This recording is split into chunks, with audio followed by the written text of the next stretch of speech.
पूरे 6 महीने के दौरान हाँ। हमारे परिवार को रोने की इजाजत नहीं थी, मायूस होने की इजाजत नहीं थी।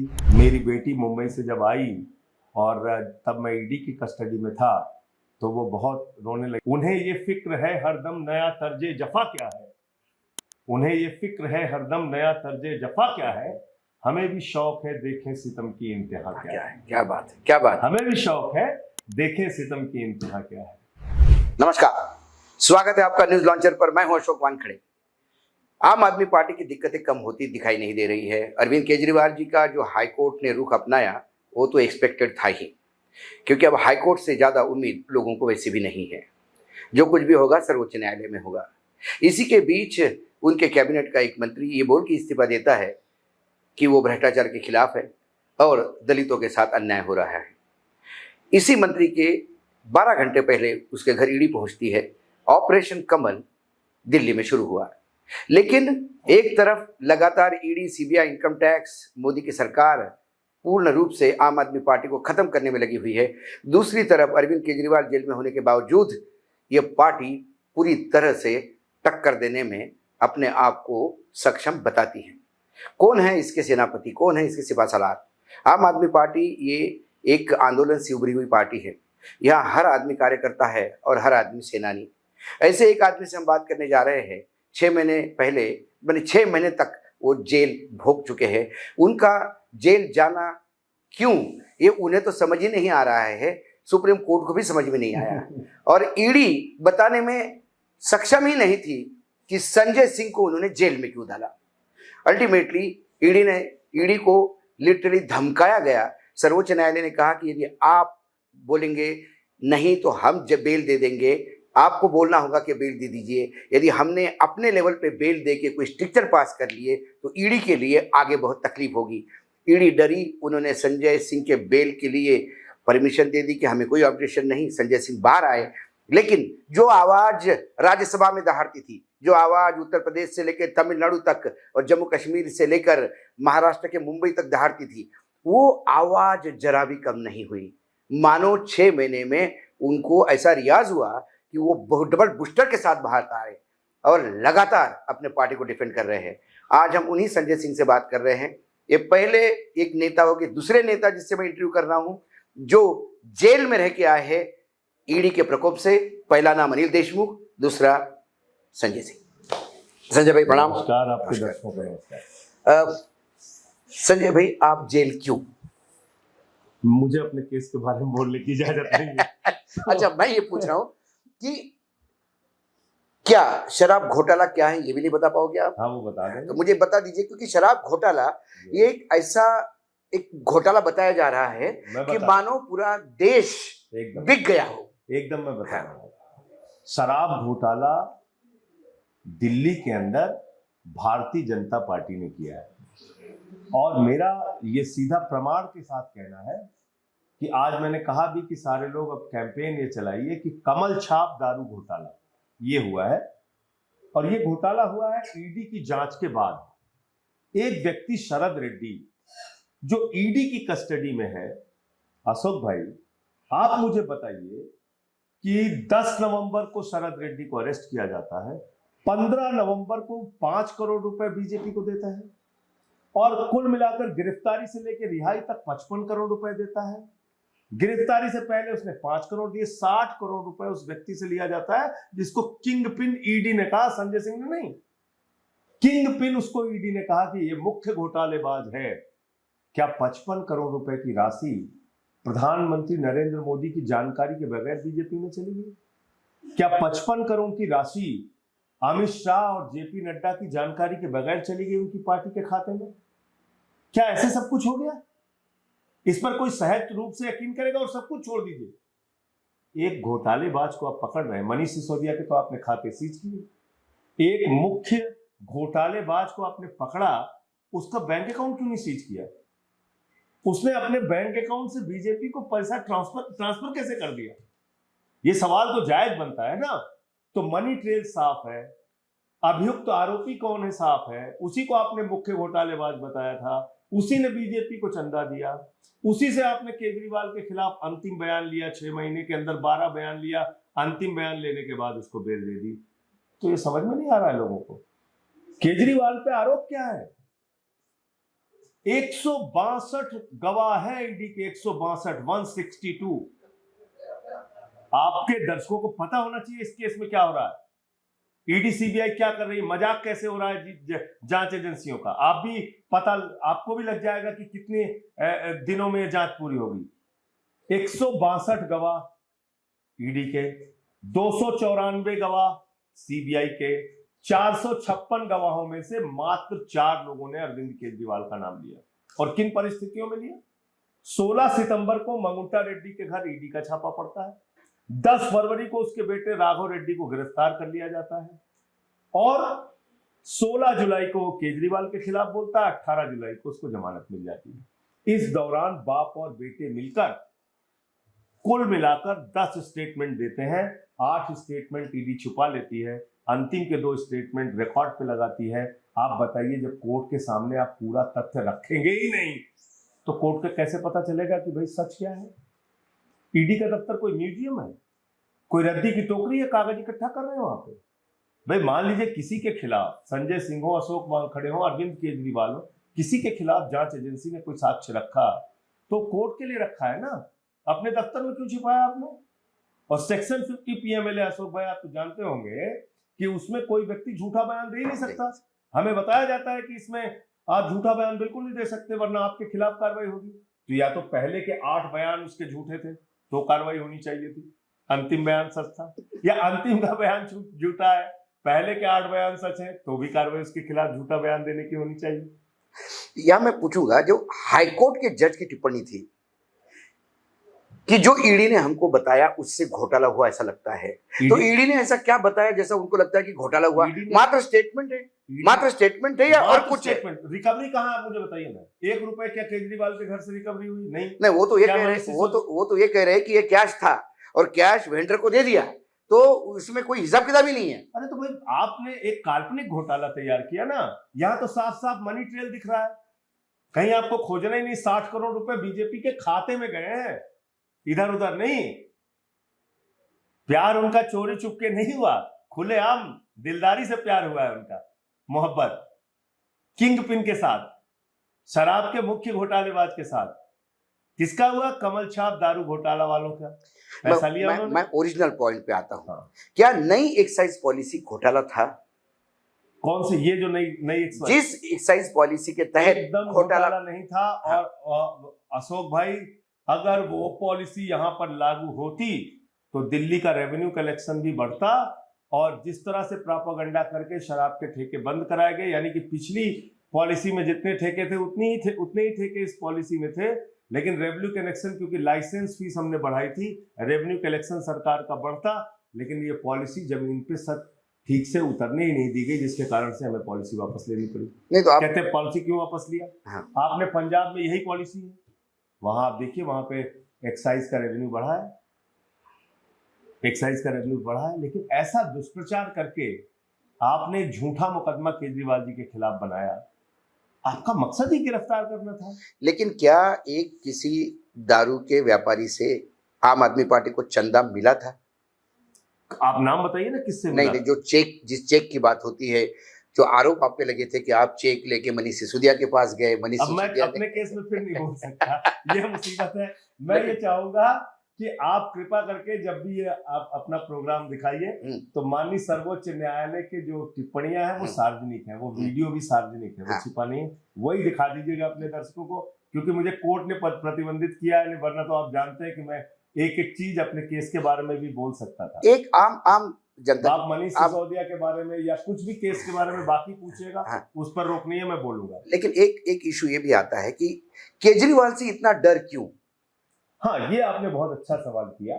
देखिए, डर के पीछे की वजह यह है कि 2 सरकारें हमारी हुई, एक दिल्ली में और एक पंजाब में। हमने किस पे काम किया? जाति धर्म के मुद्दों पे नहीं।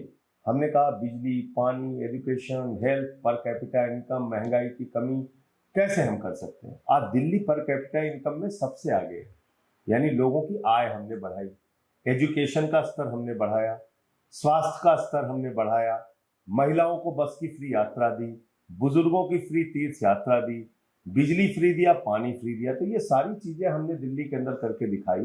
ऐसा कोई मॉडल बताने के लिए बीजेपी के पास नहीं है, एक एग्जाम्पल नहीं है। जब हम गुजरात गए चुनाव लड़ने अशोक भाई, तो केजरीवाल जी वहां स्कूल पे बोलने लगे, बार बार स्कूल स्कूल स्कूल बनाएंगे। तो पहली बार आपने देखा होगा कि देश के प्रधानमंत्री ने मीडिया को बुला के स्कूल दिखाया, और वो एक कृत्रिम स्कूल था, एक आर्टिफिशियल स्कूल। शाम को हमारे कार्यकर्ता पहुंचे तो बोले भैया स्कूल का टेंट उखड़ गया। दिल्ली में हमने जो टेंट के स्कूल थे वहां पे एयर कंडीशन कमरे बनाए। 27 साल के बाद भी बीजेपी गुजरात के अंदर वहां पर टेंट का स्कूल बना रही है, लोगों को दिखाने और भ्रमित करने के लिए। आप समझ सकते हैं नहीं, गुजरात में यदि इतने अच्छे स्कूल होते तो गुजरात में ड्रॉप आउट रेट सबसे ज्यादा नहीं होता देश का। नहीं, बेरोजगारी भी देखिए ना, वहाँ पे कॉन्ट्रैक्ट पे लोगों को रखा जाता है, पर पेपर लीक्स होते हैं। क्या गुजरात में आपका जाना, गुजरात में आपका जाना और वहाँ है। परसेंटेज आपका अच्छा होना 13-14% क्या मोदी जी को लगता था कि आने वाले समय में आप एक मुख्य विपक्षी और फिर सत्ता पक्ष में आने का डर है? मोदी जी बहुत शार्प पॉलिटिशियन, इससे तो कोई इनकार नहीं कर सकता। बहुत दूर की सोच के चलते हैं। एक उनका जो गढ़ है, जो प्रयोगशाला कही जाती है, उस राज्य के अंदर अगर आम आदमी पार्टी जैसी नई पार्टी पहले ही चुनाव में 14% वोट लेके आती है, 5 विधायक जीत के आते हैं, तो ये बहुत बड़ी बात है। 28 साल के बाद बीजेपी की पहली सरकार बनी थी, जनसंघ के बाद जब बीजेपी बनी। आप बताइए ना, तो डरेंगे तो है। तो इसलिए मुझे लगता है कि यही कारण है कि केजरीवाल के मॉडल का जवाब उनके पास नहीं है। और अब धीरे धीरे लोग ये जाति धर्म की राजनीति से भी ऊब रहे हैं। वो कह रहे हैं भाई यार कितना करोगे, कुछ तो। आप 82 करोड़ लोगों को तो आपने 5 किलो राशन पे जिंदा रखा हुआ है, और आप बात करते हैं हम 5वीं बड़ी अर्थव्यवस्था है। भाई आप 5वीं बड़ी अर्थव्यवस्था है अशोक जी, या पहली बड़ी अर्थव्यवस्था है, लोगों को उसका क्या लाभ हो रहा है? पर कैपिटा इनकम के मामले में भारत 142वें स्थान पे है। 200 लाख करोड़ रुपए का कर्जा हिंदुस्तान के ऊपर है। 15 लाख करोड़ रुपए आपने पूंजीपतियों का माफ कर दिया। बैंक सेटलमेंट के नाम पे आपने 3,53,000 करोड़ रुपए माफ कर दिया। नोटबंदी का घोटाला आपके राज में होता है। नीरव मोदी, मेहुल चोकसी, विजय माल्या, नितिन संदेशरा, ललित मोदी, कितने नाम, हजारों करोड़ रुपए हिंदुस्तान की जनता का लूट के विदेशों में बैठ के हमको चिढ़ाते हैं। और बड़ी अजीब बात है कि भ्रष्टाचार के खिलाफ भी बोलते हैं। साहस आप देखिए, इतना सब कुछ करने के बाद भी मोदी जी भ्रष्टाचार के खिलाफ बोलते हैं। मैं तो कहता हूं कि जब भाजपा बोलती है भ्रष्टाचार के खिलाफ, तो लगता है ओसामा बिन लादेन और डाकू गब्बर सिंह अहिंसा पे उपदेश दे रहे हैं। ये कैसे बोल सकते हैं? मोदी जी ने हाल ही में दक्षिण भारत के टेलीविजन को इंटरव्यू दिया, है। और उन्होंने ये कहा कि इलेक्टोरल बॉन्ड मोदी लाया है। ये इलेक्टोरल बॉन्ड लाने से ही लोगों को पता पड़ गया है किसने पैसा दिया और किसने लिया। तो आपने देखा नहीं, मैंने तो एक प्रेस कॉन्फ्रेंस किया कि कैसे सेल कंपनीज बना के, यानी ऑन पेपर जो कंपनी का मुनाफा 2 करोड़ रुपए है, ये तो 10 क्लास 3rd के बच्चे को यही बिठा दीजिए, वो बता देगा करप्शन है। 2 करोड़ रुपए जिस कंपनी को फायदा हुआ है, उस कंपनी ने 175 करोड़ रुपए बीजेपी को चंदा दिया है। जो कंपनी का मुनाफा 0 है, उस कंपनी ने बीजेपी को चंदा दिया है। माइनस, जो कंपनी का मुनाफा माइनस में है, घाटे में है, उसने भी दिया है। आपको पता होगा 2017 तक एक नियम था चुनाव आयोग का कि पिछले 3 वर्षों में कंपनी एक्ट का एक नियम था कि चुनाव आयोग में आपको ये बताना होगा कि उन्हीं कंपनियों ने पार्टियों को चंदा दिया है जिन्होंने पिछले 3 साल तक लगातार मुनाफा किया, और अपने मुनाफे की राशि का 7.5% तक ही वो पार्टियों को चंदा दे सकते हैं। 2017 में इसको बदल दिया मोदी जी ने। क्यों बदला भाई आपने? और जब बदल रहे थे तो चुनाव आयोग ने चिंता जाहिर की।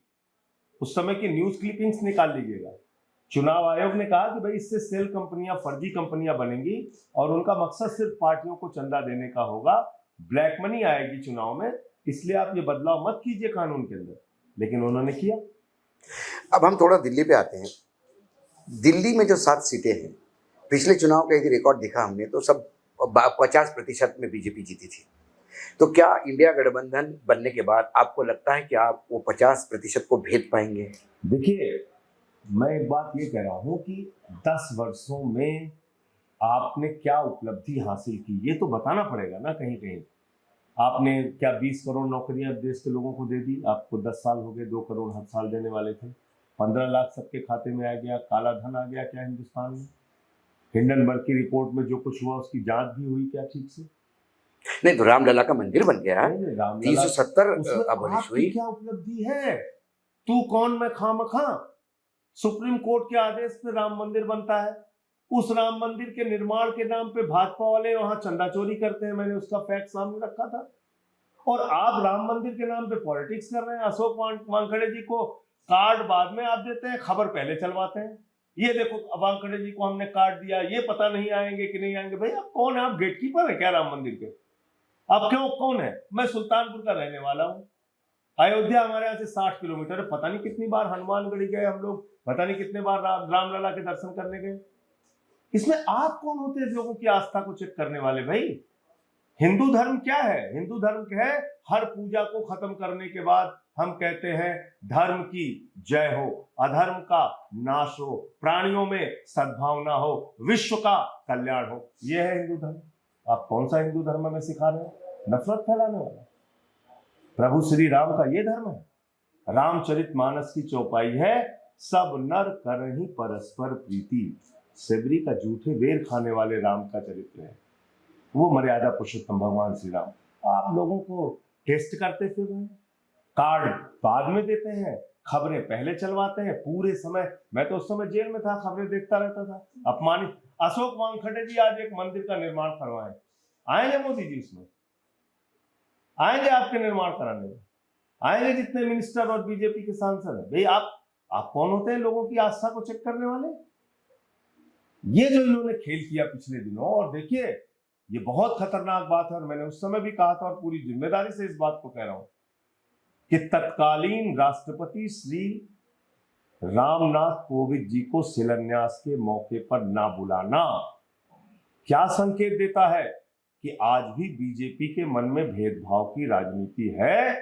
और प्रभु श्री राम के मंदिर के उद्घाटन के समय में मौजूदा राष्ट्रपति श्रीमती द्रौपदी मुर्मू जी को ना बुलाना इस बात का साफ संदेश है कि भेदभाव की राजनीति में बीजेपी भरोसा करती है।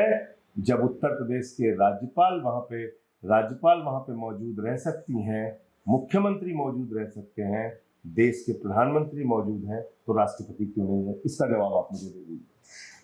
भागवत जी मणिपुर के राज्यपाल हैं या मेघालय के राज्यपाल हैं? क्या प्रोटोकॉल है उनका? आप बताइए ना वानखेड़े साहब। एक जैसा आपने कहा कि वो भेदभाव करते हैं, एक आरोप आप ही के मंत्री ने लगाया, राजकुमार आनंद। अभी उन्होंने इस्तीफा दिया और उन्होंने कहा कि आम्बेडकर क्या सिर्फ नाम उपयोग में लाते हैं, दलितों के साथ अन्याय हो रहा है और भ्रष्टाचार की लड़ाई ठीक से नहीं लड़ रही। मैं उनके स्टेटमेंट पे जा रहा हूँ, तो क्योंकि ये बिल्कुल ताजा मामला है। अभी सहानुभूति है।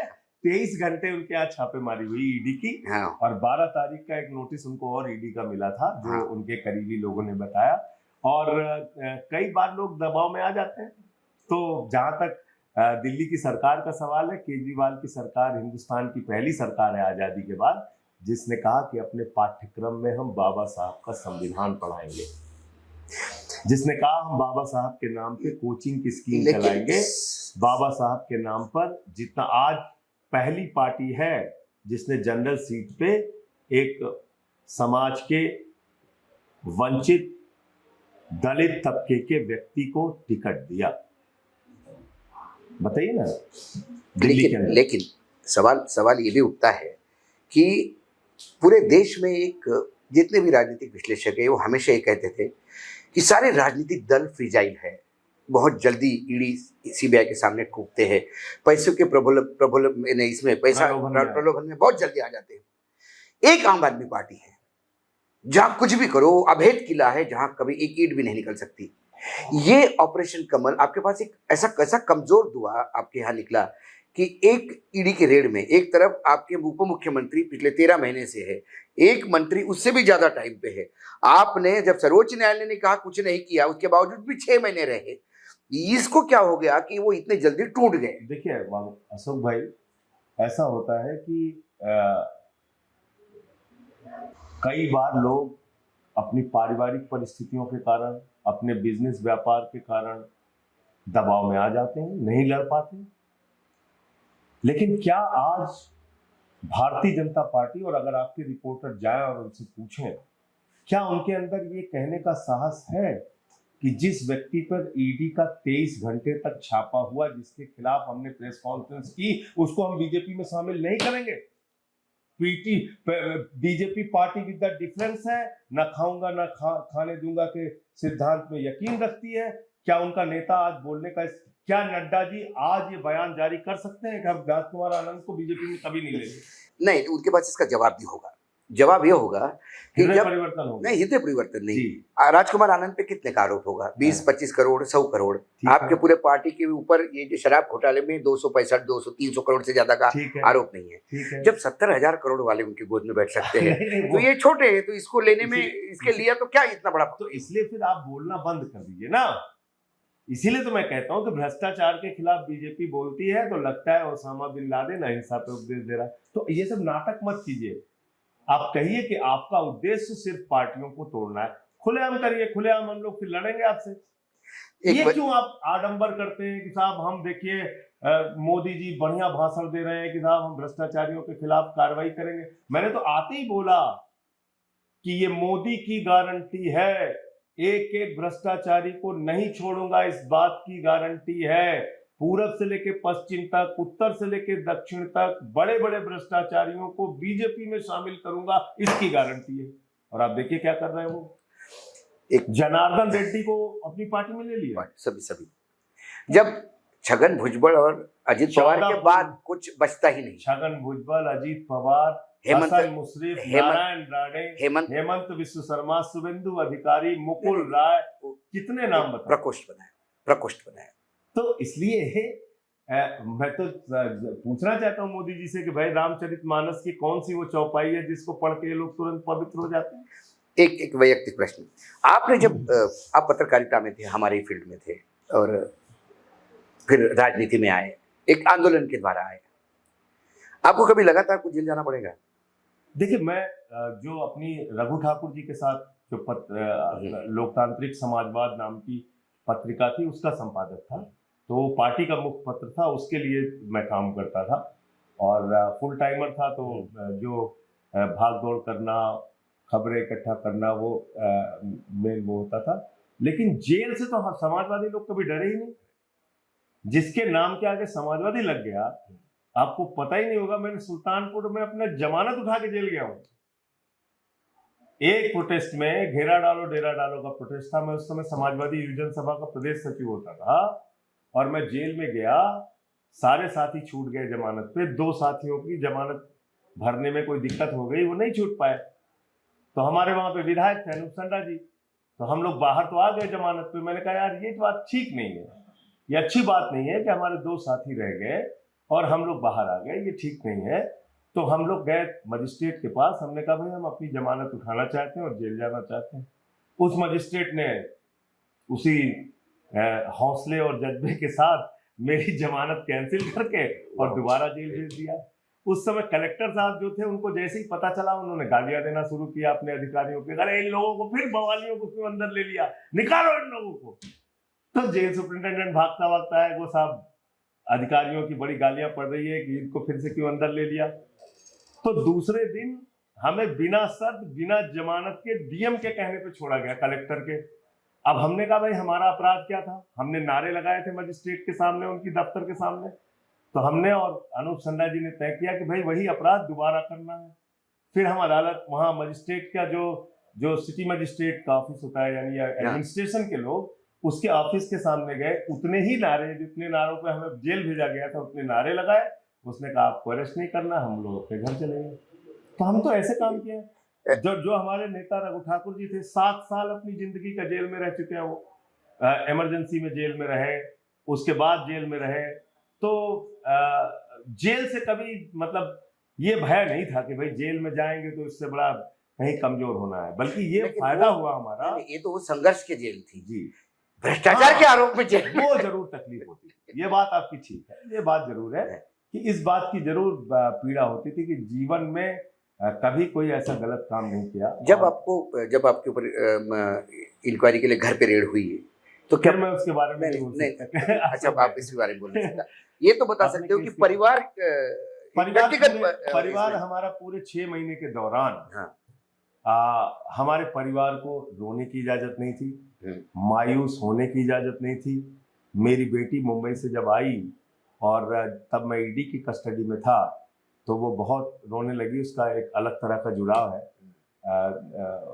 बेटियों से पिता का एक अलग तरह का प्रेम होता है। तो वो रोने लगी और बेटा रोने लगा, तो पत्नी दूसरे दिन आई और उन्होंने बताया कि वो बेटी बहुत परेशान हो रही है। तो हमने कहा ठीक है, तुम जाके बोलो कि हम ठीक है, कोई ऐसी बात नहीं है, परेशान होने की जरूरत नहीं, छूट जाएंगे, हमने कुछ गलत नहीं किया है, कोई ऐसी बात नहीं। फिर मैं आया अपनी जो हवालात थी उसमें, तो फिर मैंने चिट्ठी लिखना शुरू किया उसको, और दूसरे दिन उसको मैंने वो चिट्ठी लिखी, जो कि उसने फिर सुल्तानपुर के कार्यक्रम में शहीद खुदीराम बोस जी की जयंती पे उसको पढ़ा उसने। तो मैंने यही उसमें लिखा कि देखिए, संकट के समय में ही बहादुरी का परिचय होता है। वैसे तो बहादुरी पे सारे लोग भाषण देते हैं। फिर मैं वहां से जेल गया, और जब मेरी पहली वीडियो कॉन्फ्रेंसिंग हुई, 15 मिनट की वीडियो कॉन्फ्रेंसिंग होती थी, तो मेरे परिवार ने तुरंत चिंता जाहिर करना शुरू किया कि भाई कैसे हो, और खाना ठीक से मिल रहा है कि नहीं, तुम्हारा स्वास्थ्य कैसे है, 8 दिन तुम ईडी की कस्टडी में रहे हो, और क्या क्या क्या लग रहा है तुमको, अच्छे हो कि नहीं हो। तो मैंने तुरंत वहीं रोका उनको, क्योंकि मुझे मालूम था कि इसकी रिकॉर्डिंग होती है, हाँ। और इसकी रिकॉर्डिंग के ऊपर बैठे हुए लोग हैं वो देखेंगे, और संजय सिंह और उनके परिवार को अगर मायूस देखेंगे तो वो बहुत खुश होंगे कि अपने मकसद में कामयाब हो गए। तो मैंने तुरंत अपने परिवार को रोका, और मैंने ये कहा कि आज के बाद कभी ये मत पूछना कि मैं कैसा हूँ। अशोक भाई, 6 महीने में मेरे फैमिली को ये इजाजत नहीं थी कि वो मुझसे पूछ सकें कि मैं कैसा हूँ। चीज़ों का ट्रीटमेंट 3-3, 4-4 साल से चल रहा है। लीवर का ट्रीटमेंट चल रहा है, और ILBS में जो पहले से 3-4 साल से, ग्लूकोमा का ट्रीटमेंट आंखों का चल रहा है, वो भी 3-4 साल से इलाज चल रहा है, एम्स से और उसके बाद सॉफ से। मुझे डायबिटीज की प्रॉब्लम है, लेकिन मैंने अपने परिवार से कहा कि कभी भी ये मत पूछना, ये पूछना कि जेल वाले कैसे हैं। फिर जब मेरी वीडियो खुलती थी तो पत्नी मेरी पूछती थी जेल वाले कैसे हैं, मैं कहता था ठीक है, और तब सबसे बातचीत होती। मैंने तो इस बात का भी ख्याल रखा। जेल में समय कैसा काटा? अच्छे से काटा। 11 दिन शुरू के जरूर मुश्किलों भरे थे, जिसमें हमें किसी से मिलने की इजाजत नहीं थी, और 2 सिपाही 24 घंटे हमारी ड्यूटी पे होते थे। तो कई बार मैं रात में भी सो रहा होता था, तो तमिलनाडु पुलिस के लोग हैं, वो कहते थे सर, तो मेरी आंखें खुलती थी, तो मैं कहता था ओके ओके, उनकी ड्यूटी का हिस्सा रहा होगा। तो फिर छोटी सी जगह थी, लगभग इतने इस रूम के बराबर या इससे थोड़ा ज़्यादा, तो उसी में टहलने की इजाज़त थी, उससे बाहर निकलने की इजाज़त नहीं थी। 2 बार मेडिकल चेकअप के लिए ले जाते थे तो अनाउंस करते थे, वार्ड नंबर 1, 2, 3 के बंदी भाई अपने अपने वार्डों में जाएं। जेल बंद होती थी, मुझे ले जाया जाता था, मेडिकल चेकअप होता था और फिर वापस आता था। और ठंडियों में बेड नहीं था मेरे पास, गर्म पानी का इंतज़ाम नहीं होता था, तो फिर मैंने सुपरिटेंडेंट से कहा भाई गर्म पानी उपलब्ध कराना आपकी जिम्मेदारी है, इसमें जेल मैनुअल में लिखा है। तो फिर उन्होंने उसके लिए फिर कई वार्डों में, दूसरे वार्डों में भी गीजर लगे, और उस गीजर से 20-20, 25-25, 50-50 लोग पानी भरते थे। तो लाइन में लग के जब नंबर आता था तो पानी भरता था, खुद से बाल्टी उठा के पानी रखता था, बर्तन साफ करता था, कपड़े साफ करता था, और झाड़ू लगाता था, सारे काम खुद से करता था। पत्नी से मैंने कहा मेरी हॉस्टल लाइफ फिर से वापस आ गई है। मैं उड़ीसा में जब माइनिंग इंजीनियरिंग से डिप्लोमा कर रहा था, तो उस टाइम में भी ये सब काम करने पड़ते थे, तो उन दिनों की भी याद आ गई। और लेकिन सबसे जरूरी काम जो मैंने किया कि जेल में जाते ही मैंने ये तय किया कि उन लोगों के बारे में सबसे पहले पढ़ना है जिनकी जेल यात्रा लंबी हुई है। तो मैंने नेल्सन मंडेला जी को पढ़ा सबसे पहले, और मैं बहुत प्रभावित हुआ उनसे। शायद मैंने मतलब उनके बारे में नहीं जानता था इतना। जिस कोठरी में उनको रखा गया था अशोक भाई, वो खड़े होते थे तो लंबे थे थोड़ा, तो उसमें उनका सर लगता था, और कई साल तक उनको फुल पैंट नहीं दिया गया पहनने के लिए, हाफ पैंट पहन के वो जेल में रहते थे। उसके लिए उन्होंने लड़ाई लड़ी। जब भगत सिंह जी जेल में गए तो वहां पे बंदियों के अधिकारों के लिए लड़ाई लड़ी उन्होंने। जतिन दास जी ने 63 दिन का अनशन किया, जिसमें उनकी शहादत हो गई। और मैं जब 13 अक्टूबर को पहुंचा तो उसके ठीक 1 महीने पहले 13 सितंबर को वो तारीख थी जब जतिन दास जी की शहादत हुई थी। तो जेल के कुछ लोग उनको इस रूप में याद भी करते हैं। अशफाक उल्लाह के बारे में पढ़ा, काकोरी कांड पढ़ा, काला पानी के दस्तावेज पढ़ा, आज़ादी के दीवाने किताब थी पढ़ा। और एक बड़ी इंटरेस्टिंग बात हुई, जब मैं जेल के अंदर गया तो एक सज्जन का पत्र आया दूसरे दिन ही। मैं बड़ा हैरान था कि भाई इस व्यक्ति को कैसे पता चल गया कि मैं इस जेल में हूँ और सेल नंबर 28 में हूँ। पता नहीं कहाँ से उसने पता किया, मुझे नहीं मालूम। दूसरे या तीसरे दिन वो लेके आया, वेलफेयर ऑफिसर की आपकी एक चिट्ठी आई है, तो उसके साथ 2 किताबें हैं। तो मैंने कहा, मैं बड़ा हैरान हुआ। मैंने कहा कि ये किस व्यक्ति ने चिट्ठी दी है। तो पहले तो उसने बड़ी सराहना की और आप बेबाकी से बोलते हैं, ये सब लिखा। तो पढ़ के अच्छा लगा और फिर उसने कहा कि ये 2 किताबें हैं, इसको जरूर पढ़िएगा। तो एक था काला पानी के दस्तावेज, एक था आज़ादी के दीवाने, और फिर अगली बार उसने जो चिट्ठी लिखी उसके साथ उसने भगत सिंह की जेल डायरी भेजी। तो ये 3 किताबें उस व्यक्ति ने भेजी। फिर तो मेरे हेल्थ से जुड़े हुए कुछ उन्होंने किताबें भेजी। और जिस दिन मैं छूट के आया वो रात में मेरे घर के बाहर खड़ा। क्या बात है। तो आगे क्या? तो उसने कहा कि मैं वही व्यक्ति हूँ जिसने आपको चिट्ठी दी। अरे बाप रे, आगे क्या? दूसरे दिन यहाँ आया तो उसने फोटो। तो मैंने जब पढ़ा इन लोगों के बारे में तो लगा कि यार ये जेल तो कुछ है ही नहीं है। यहाँ पे कैंटीन है। अब देखिए सत्येंद्र जैन का कितना बड़ा मुद्दा बनाया गया। जेल की कैंटीन में आपको फल मिलते हैं, सेब हो, संतरा हो, केला हो, अमरूद हो, हर तरह के जो जेल तिहाड़ जेल के अंदर फैक्ट्री में जो बिस्किट बनते हैं, नमकीन बनते हैं, साबुन बनते हैं, वो सारी चीजें उपलब्ध होती हैं। तो दूध मिलता है वहाँ। तो मतलब जो हम लोग फिल्मों में देखते थे कि चेक वाला कुर्ता और पैजामा पहन के पत्थर तोड़ रहे हैं, फिलहाल अब ऐसी जेल नहीं है। एक जमाने में जेल बहुत मुश्किल होती थी और उसमें मैंने सावरकर की एक घटना पढ़ी जिसमें कि वो अपने बेटे को चिट्ठी लिख रहे हैं। तो उसमें ये समझ में आ रहा है कि 1 साल में 1 चिट्ठी आपको लिखने की इजाजत थी काला पानी में। तो उस समय से तो अब की जेल बहुत अच्छी है। यहाँ पे म्यूजिक, वहाँ पे अलग अलग चीज़ों को पंजा बोलते हैं। अब म्यूजिक पंजा होता है, कबूतर पंजा होता है, जहाँ पे कबूतरों को दाना खिलाने भी मैं जाता था। बैडमिंटन के लिए मल्टीपर्पज हॉल थे, वहाँ बैडमिंटन खेलने जाता था। तो अगर जेल के समय के बारे में आप मुझसे पूछेंगे तो मैंने इसका भरपूर सदुपयोग किया। और मैं प्रधानमंत्री जी को इस बात के लिए तो जरूर धन्यवाद देना चाहता हूँ कि इतनी किताबें मैं शायद 6 साल में नहीं पढ़ पाता अपनी राजनीतिक व्यस्तताओं के कारण और लोगों के काम धाम करने की वजह से, जितनी मैंने 6 महीने में पढ़ ली। अंतिम सवाल, और जो भी जेल जाए, मतलब आंदोलनों में जाए या झूठे मुकदमों में जाए, मैं उन सभी साथियों से कहना चाहता हूँ, वो चाहे समाजवादी हों, वो चाहे कांग्रेस के हों या हमारी पार्टी के हों, घबराइए मत। दौर आते हैं, ऐसे दौर आते हैं। ये देश ऐसे नहीं आजाद हुआ। भगत सिंह क्रांति का साक्ष्य किताब है, उसमें एक घटना है, आप सुनिएगा तो आपके रोंगटे खड़े हो जाएंगे। दुर्गा भाभी का उसमें दुर्गा भाभी की भूमिका है उसमें। उसमें दिखाते हैं कि एक भगत सिंह और दुर्गा भाभी के बीच का संवाद है। दुर्गा भाभी के पति भगवती चरण बोरा जी बम टेस्ट करने के दौरान उनकी मृत्यु हो जाती है, शहादत हो जाती है, और भगत सिंह को उनकी पत्नी बन के वेश बदल के दुर्गा भाभी को कलकत्ता छोड़ना है। तो भगत सिंह आते हैं और दुर्गा भाभी का एक बेटा है और वो उस वक्त बेवा है, उनके पति की शहादत हो चुकी है। तो भगत सिंह भावुक हो जाते हैं और वो उस बेटे को देखते हैं, उसका नाम सची है।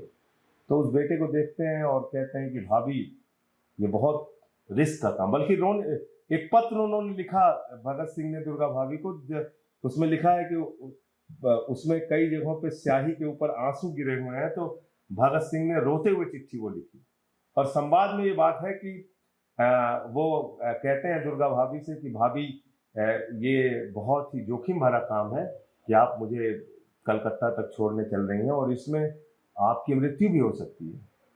तो उन्होंने कहा ठीक है। तो फिर वो बोले कि ये जो 3 साल का हमारा भतीजा है, बच्चा है सची, इसकी भी मृत्यु हो सकती है।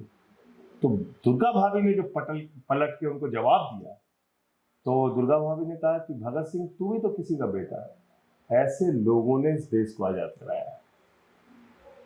और इसमें हम ये छोटी छोटी जेलों से डर के 3 मुकदमे हो जाते हैं और जाके हम नतमस्तक हो जाते हैं मोदी जी के सामने या भाजपाइयों के सामने। ये ठीक नहीं है, ये इंसान का कैरेक्टर अच्छा नहीं है। ऐसा अगर हम करते हैं ये गलत बात है, ऐसे नहीं करना चाहिए। लड़ो ना भाई, डॉक्टर ने थोड़ी बताया था राजनीति में आने के लिए।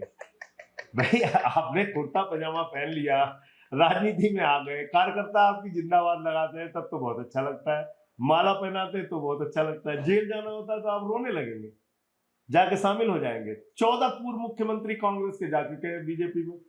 क्यों भाई, मुख्यमंत्री आपको बना दिया आपकी पार्टी ने, इससे ज्यादा और क्या देंगे आपको? इतना समझौता, इतना ज्यादा समझौता, इतना ज्यादा कायरों जैसा प्रदर्शन, ये ठीक नहीं है। मतलब एक घटना उसमें है कि जब भगत सिंह जी को फांसी हो जाती है, उनके भाई उनसे मिलने आते हैं, कुलतार सिंह, और जब मिल के जाते होते हैं तो भगत सिंह देखते हैं कि वो बड़े मायूस है, निराश है, तो चिट्ठी लिखते हैं जेल से, और उसकी अंतिम लाइन है बड़ी अच्छी, जफा का मतलब होता है अत्याचार। तो उन्होंने लिखा नीचे की अंतिम लाइनों में कि उन्हें ये फिक्र है हरदम नया तर्जे जफा क्या है, उन्हें ये फिक्र है हरदम नया तर्जे जफा क्या है, हमें भी शौक है देखें सितम की इंतहा क्या है। क्या बात है, क्या बात। हमें भी शौक है देखें सितम की इंतहा क्या है। तो ये देश ऐसे नहीं आजाद हुआ, बहुत कुर्बानियां हुई। 6 साल तो यरबदा की जेल में रहे। ये शेर आप मोदी जी को डेडिकेट कर रहे हैं? बिल्कुल डेडिकेट। मैं तो वहां कोर्ट के बाहर भी बोल दिया था कि मैं मोदी जी की यातना का पैमाना चेक करना चाहता हूँ। तो और इस देश के नौजवानों से भी मैं कहना चाहता हूँ, कितना डरोगे भाई? देश का किसान 1 साल बैठा रहा तभी तो उसको न्याय मिला। लड़िए अपने, अगर आपको रोजगार चाहिए तो। ये तात्कालिक हल्ला मचा के ट्विटर पे कुछ लिख के भाग जाने से कुछ नहीं होगा।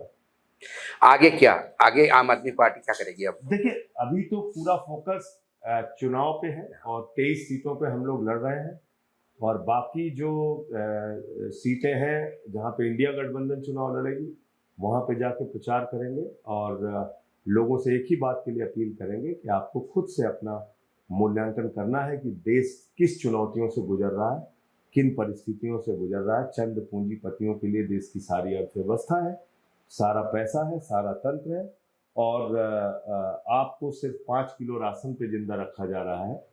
ये ठीक नहीं है और इसके खिलाफ बदलाव लाइए। और मैं ऐसा अपील भी करूंगा कि 4-5 ऐसे बड़े मुद्दे होने चाहिए जो इंडिया गठबंधन के लोग गारंटी के रूप में, कि गारंटी कार्ड के रूप में लोगों को बांटें और पहुंचाएं कि भाई ये 5 चीजें तो हम जरूर करेंगे इंडिया गठबंधन की सरकार बनने के बाद। और वो बात लोगों के बीच में लेकर हमें जानी चाहिए। मुझे लगता है कि अभी फिलहाल की भूमिका तो यही है, और अगर हमारी पार्टी तोड़ने का कहीं प्रयास करेंगे या कोई खेल करने का प्रयास करेंगे तो उसके लिए जम के लड़ेंगे इन लोगों से, कहीं पीछे हटने वाले नहीं हैं। और मैं, जो भी लोग इनके सामने झुकते हैं, मौजूदा परिस्थितियों से मुंह मोड़कर अपने आप को बचाकर निकलने की कोशिश कर रहे हैं, आप भी चाहते तो कहीं समझौता करके आराम से अच्छी सुख की जिंदगी बिता रहे होते। पत्रकार बहुत सारे लोग हैं, लेकिन जो लोग आज के दौर में अपनी पत्रकारिता को जीवित रखे हैं उन्हीं को याद किया जाता है। आपको पता नहीं है यूट्यूब पे कितने लोग आपको सुनते हैं, कितनी आपकी पीठ पीछे सराहना को होती है, और मिलके तो वो शब्द है ही है गोदी मीडिया वाला, वो भी कोई बन सकता है। तो मैं, एक ताहिर फराज का एक बहुत अच्छा शेर है कि नजर बचा कर गुजरना है तो गुजर जाओ। नजर बचा कर, यानी इन दुश्वारियों से, इन समस्याओं से नजर बचा कर गुजरना है तो गुजर जाओ। मैं आईना हूं, मेरी अपनी जिम्मेदारी है। क्या बात, मैं आईना हूं, मेरी अपनी जिम्मेदारी। ये थे संजय सिंह। मैं आईना हूं, ये मेरी जिम्मेदारी है। ये जिम्मेदारी देश बचाने की है, संविधान बचाने की है। ये आम आदमी पार्टी की बात नहीं है। उनसे पूरी बात जब आप सुन रहे होंगे तो आपको समझ में आया होगा, ये शख्स सिर्फ राजनीतिज्ञ नहीं है, ये कुछ देश के लिए कर गुजर के जाना चाहता है। ये उनमें से नहीं है कि जो मन की बात करे, ये जन की बात सुन के उस बात की समस्याओं को कैसा निदान करें, उस समस्या का क्या करें, इसके लिए निरंतर लड़ने वाला ये योद्धा है। आज न्यूज़ लॉन्चर पे ये आए। ये प्रोग्राम आपको कैसा लगा, संजय सिंह जी की बातें कैसी लगी, इसके बारे में कमेंट जरूर करिएगा। आज इतना ही, धन्यवाद, नमस्कार। देखते रहिएगा न्यूज़ लॉन्चर।